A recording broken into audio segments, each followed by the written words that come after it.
Have you ever felt alone, even in a crowd?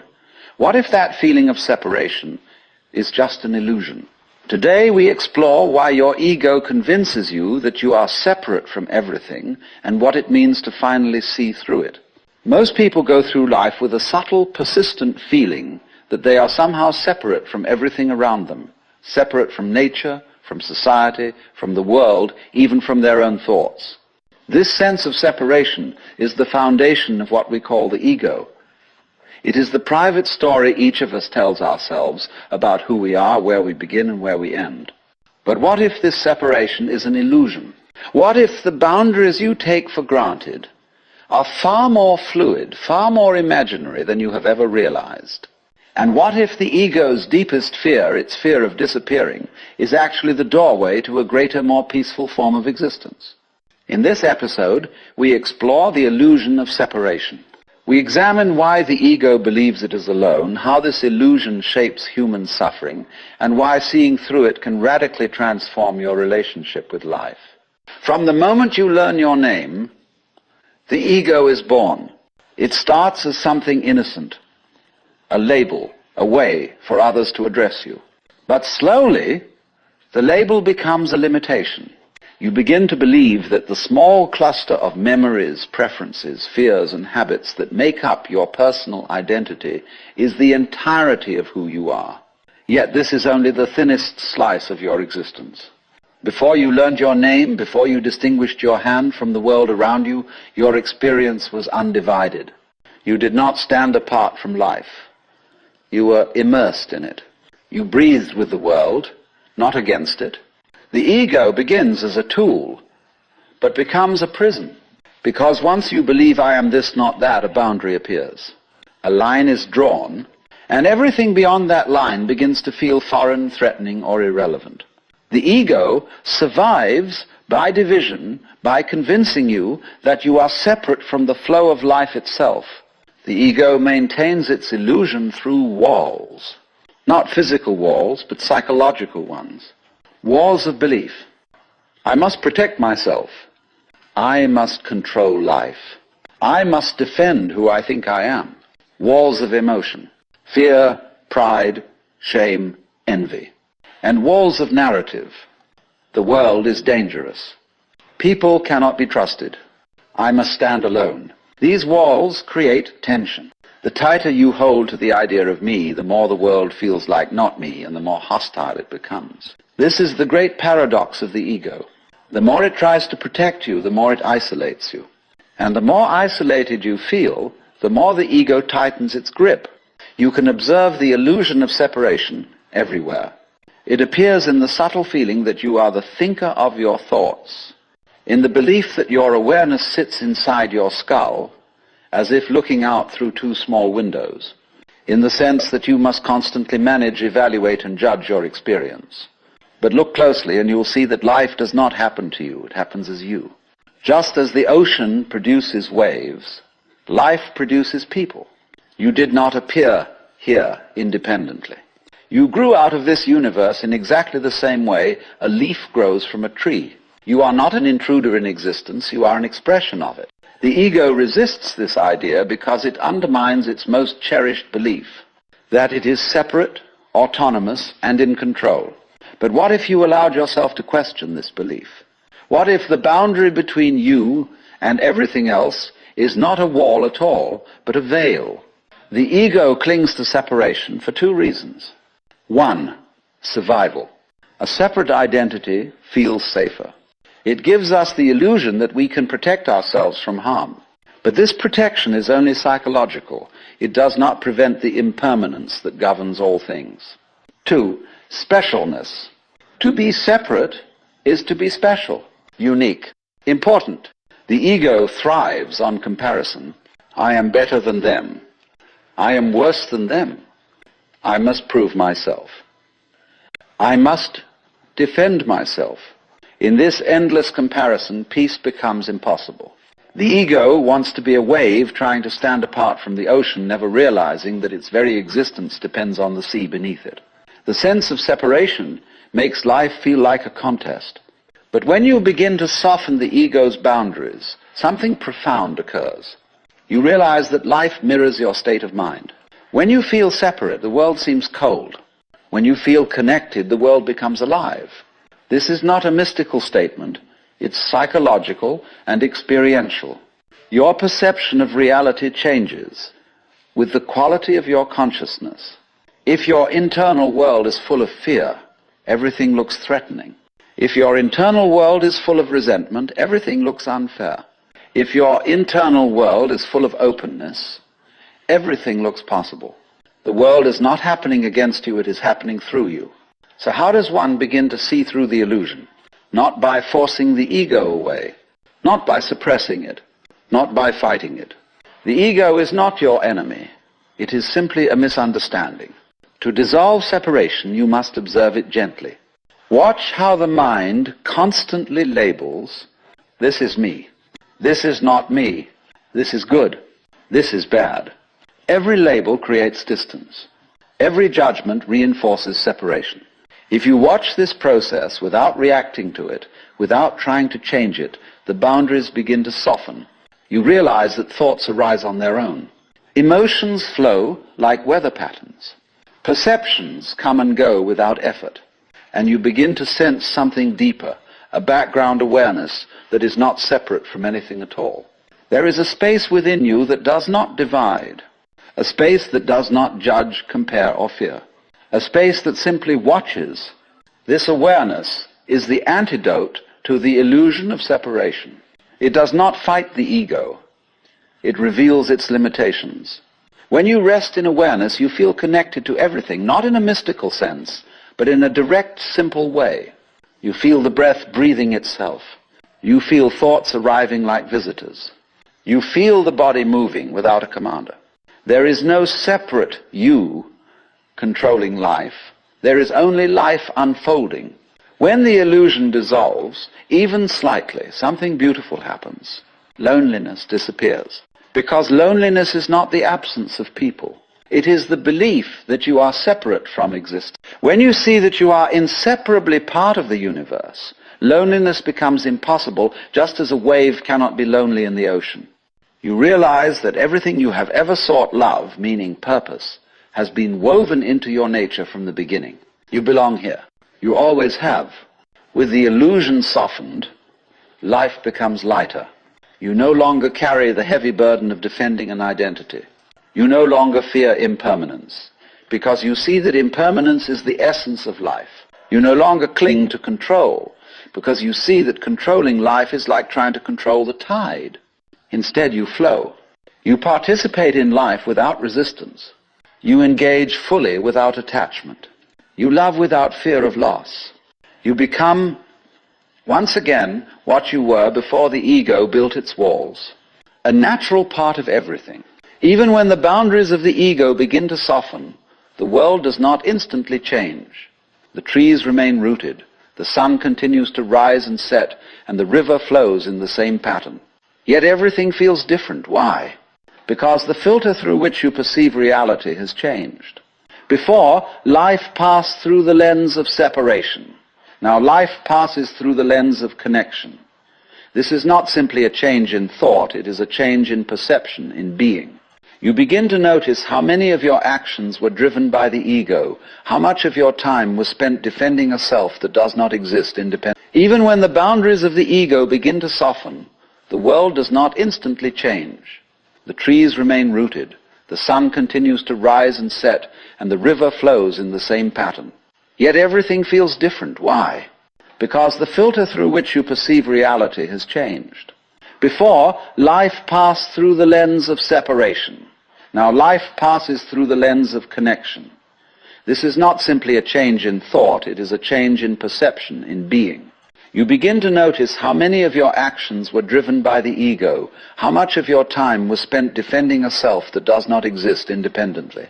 There is a profound freedom in realizing that the ego is not the master.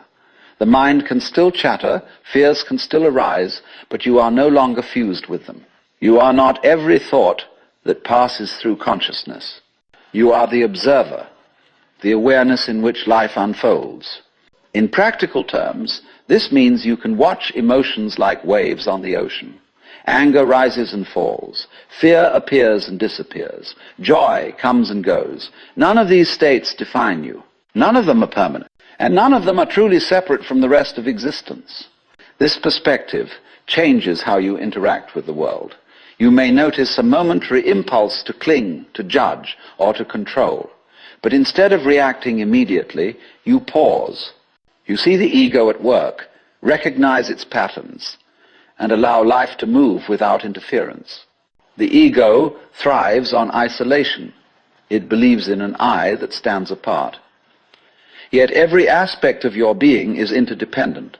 Your body exists because of countless microscopic processes: the air you breathe, the water you drink, the sunlight that fuels the food you eat. Your mind is shaped by culture, language, and relationships. Even your ability to perceive yourself as a separate entity relies entirely on the interconnected web of reality. When you recognize this interdependence, life becomes a dance rather than a battle. Every moment is a participation in a larger flow, and every action echoes outward. The realization does not diminish your individuality, it deepens it, because individuality is not isolation. It is the unique expression of something far larger than the ego can comprehend. Once the ego loosens its grip, the desire to control fades. Control is a natural obsession of the ego because it fears impermanence. It wants stability, certainty, and permanence in a universe that offers none. But as you observe life without resistance, you begin to see the futility of control. The river cannot be stopped, the wind cannot be tamed, the seasons cannot be altered. Trying to control these things is a form of suffering. Yet by aligning with the flow rather than opposing it, you gain a deeper sense of freedom. Freedom is not in dominance. It is in understanding the natural rhythm of existence and moving with it gracefully. The ego despises uncertainty. It craves predictability and fears the unknown. But the deeper you live beyond the ego, the more you realize that uncertainty is not an enemy, it is life itself. Every moment arises unpredictably, and that is the beauty of existence. To embrace uncertainty is to embrace life. You begin to act with clarity, not because you know exactly what will happen, but because you are fully present in the moment. Decision-making transforms from anxiety-laden guessing to intuitive responsiveness. You act in harmony with the world rather than against it. Living beyond the ego requires vulnerability. The ego builds walls to protect itself from perceived threats, yet these walls isolate and suffocate. To live freely is to allow life to enter you fully, including its uncertainties, its joys, and its sorrows. Vulnerability is not weakness. It is courage.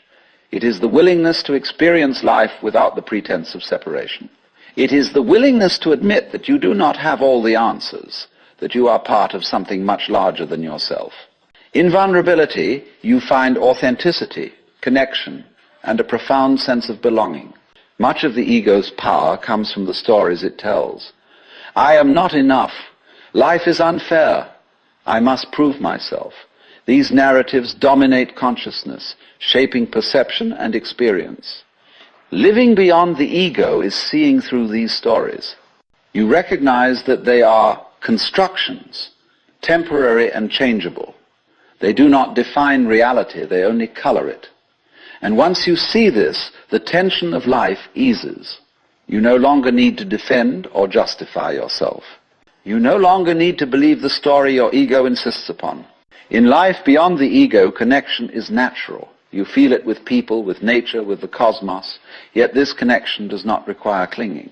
Clinging is a product of fear, the fear of loss, the fear of ending, but connection is not possession. It is recognition of shared existence, of interdependence, of the ever-flowing web of life. You love not because you need, but because love is the natural expression of your awareness. You act not because you are compelled by ego, but because life invites participation. A simple way to experience life beyond separation is through the breath. The breath is both yours and not yours. It arises spontaneously, sustained by countless processes beyond your awareness. By following the rhythm of the breath, you touch the rhythm of life itself. You notice that inhalation and exhalation are inseparable, just as the self and the world are inseparable. You notice that every sensation, every thought, every sound is part of the same flowing process. You are immersed in a river of life that neither begins nor ends, a current in which the ego's boundaries are fluid and permeable. When the ego's illusion of separation fades, you experience the world with quiet wonder. Ordinary events wind through trees, a smile from a stranger, the sun rising become profound. There is no need to seek extraordinary experiences, because life itself is extraordinary. The mundane becomes miraculous, the ordinary becomes sacred. The world is no longer a threat, a puzzle, or a burden. It is a playground, a canvas, a living expression of something infinite. Without ego, joy and sorrow are no longer opposites, but complementary aspects of the same flow. You do not cling to happiness or resist pain. Both are waves rising and falling in the ocean of consciousness. You begin to realize that suffering does not come from life itself, but from the ego's resistance to it. And in this realization, suffering softens. You experience life with openness, fluidity, and a deep abiding peace. Living beyond the ego does not mean abandoning the self entirely. It means integrating the self into the whole. The ego is not erased, it is understood. It becomes a tool, a vehicle, a small part of a much larger awareness. In this integration, you navigate life with clarity, compassion, and creativity. You engage fully, act wisely, and experience deeply, all while remaining aware of the interconnectedness of everything. As we reach the end of this exploration, it becomes clear that the journey beyond the ego is not a journey to a distant place, nor is it a destination to be achieved. It is a return to a natural state of awareness that has always been present, quietly underlying every thought, every sensation, every experience. The ego is a storyteller. It weaves a narrative that insists on separation, isolation, and fear. Yet beneath its stories lies a vast expanse of consciousness, unbroken, unbound, and always connected to the world. To glimpse this expanse is to glimpse the truth of your own existence, that you are not merely a fragment drifting alone in the universe, but a living expression of the whole. Living with this understanding does not mean that life becomes devoid of challenge. The storms of existence still arrive, relationships still strain, loss still touches the heart. But the nature of your experience changes. Challenges are no longer battles to be fought alone. They become opportunities to move in harmony with the currents of life. Loss is no longer purely pain, but a reminder of the impermanent, fluid, and precious nature of all things. In this way, life begins to unfold with an effortless grace. You participate fully, but without clinging. You love deeply, but without fear of losing. You create, explore, and act, not from a place of ego-driven ambition, but from a place of responsiveness to the living universe that flows through you. And perhaps most profoundly, you find peace not as a reward or a goal, but as the natural state of being when the illusion of separation softens. Peace is not something to be achieved, it is something to be recognized. It has always been present, waiting behind the walls of the ego, quietly reminding you of your connection to everything. So, as you move forward from this moment, carry this awareness gently. Notice how the ego still arises, how separation still whispers its familiar lies, but observe without fear, without judgment, and without resistance. Let life continue to flow through you, and allow yourself to dance with its rhythm, knowing that you are never truly alone. The river moves, the wind blows, the sun rises, and in each moment you are part of this vast unfolding universe. The ego may insist on its boundaries, but they are only temporary. The deeper truth remains. You are always connected, always alive, and always a part of everything. And in this realization, a quiet joy emerges, not loud, not demanding, but steady and profound. The joy of simply being, the joy of simply existing, the joy of recognizing that the world is not out there and you are not in here. There is only life endlessly unfolding and you intimately woven into its fabric. So take a breath. Feel the rhythm of your own existence, intertwined with everything around you. Listen to the stillness between thoughts. Sense the flow of life in your body, your mind, and your awareness. And remember, the journey beyond the ego is not a destination to reach, but a perspective to inhabit, moment by moment, in every action, in every breath, in every experience. You are not separate. You never have been. And in this recognition, the world opens itself to you, limitless, mysterious, and profoundly alive.